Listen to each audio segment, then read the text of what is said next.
आज का विषय है उड़ापुतर के बारे में। लूका 15 का 11 से। फिर उसने कहा, किसी मनुष्य के 2 पुत्र थे।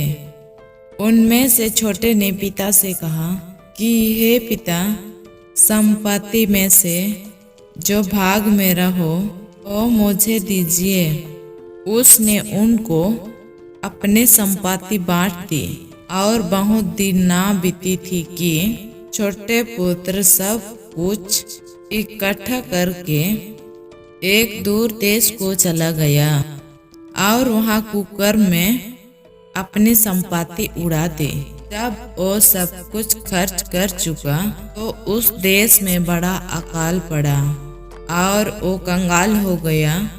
और वो उस देश के निवासियों में से के यहाँ जा पड़ा। उसने उसे अपनी खेतों में सुअर चराने के लिए भेजा और वो चाहता था कि उन फैलों से जिन्हें सुअर खाते थे अपना पेट भरे, और उसे कोई कुछ नहीं देता था।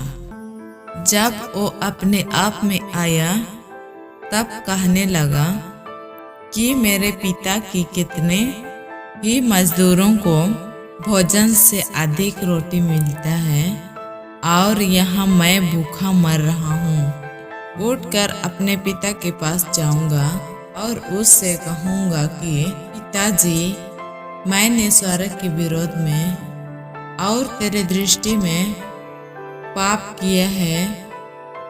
अब इस योग्य नहीं रहा कि तेरा पुत्र कहलाऊं।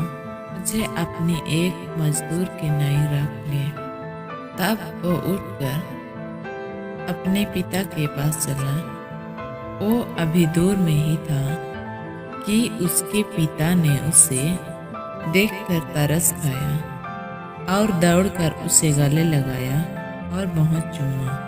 पुत्र ने उसे कहा, पिताजी, मैंने स्वर्ग के विरोध में और तेरे दृष्टि में पाप किए हैं और अब इस योग नहीं रहा कि तेरे पुत्र कहलाऊं। परंतु पिता ने अपने दासों से कहा, पट अच्छे से अच्छे वस्त्र निकाल कर उसे पहनाओ और पाँव में जूते पहनाओ और पला हुआ बछड़ा लेकर मारो ताकि हम खाए और आनंद मनाए। क्योंकि ये पुत्र मर गया था और जी गया है, हो गया था अब मिल गया है।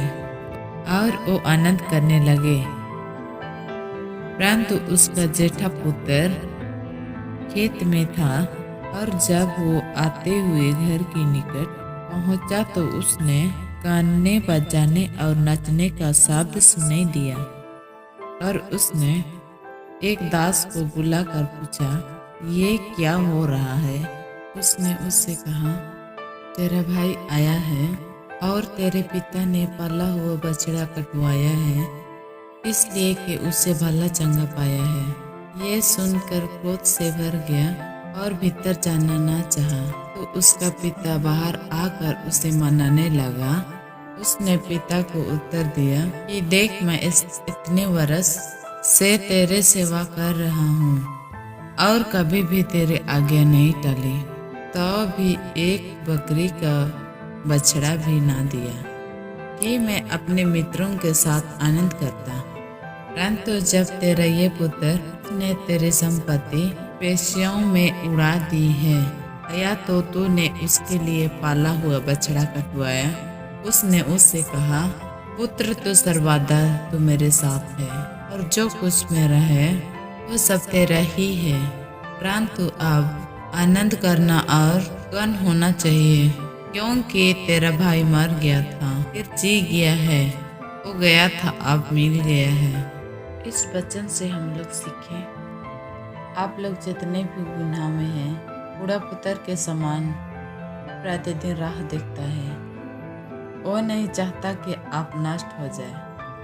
प्रभु का वचन कहता है होशे 11 का 8 में, मैं तुझे क्यों कर शत्रुओं के वश में कर दूं। वो आज भी प्रतिदिन बूढ़ा पुत्र के समान राह देखता है। अपने अपने जीवन में जितनी भी पाप हुआ है प्रभु से क्षमा मांगे। प्रभु का वचन कहता है नीति वचन में, जो कोई अपने अपराधों को मान भी लेता है और छोड़ भी देता है, उन पर दया की जाएगी। आमीन।